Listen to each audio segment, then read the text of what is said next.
Anong eksekto ang nagdadala sa sakit na dengue? Tama! Lamok ang insektong nagdadala sa sakit na dengue. Paano naisasalin ang sakit na ito? Tumpak!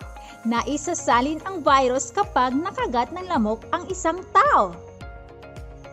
Ano-ano ang mga sintomas kapag ang isang tao ay may sakit na dengue? Ang galing mo! Maaaring magkalagnat, magkapantal, o sumakit ang tiyan kapag dinapuan ng dengue fever. Napakagaling mo naman! Binabati kita! Maraming salamat sa iyong pakikinig. Ako ay nag-aagalak sa mga leksyong natutunan natin ngayon. Ako si Teacher Janalyn. Hanggang sa muli, paalam!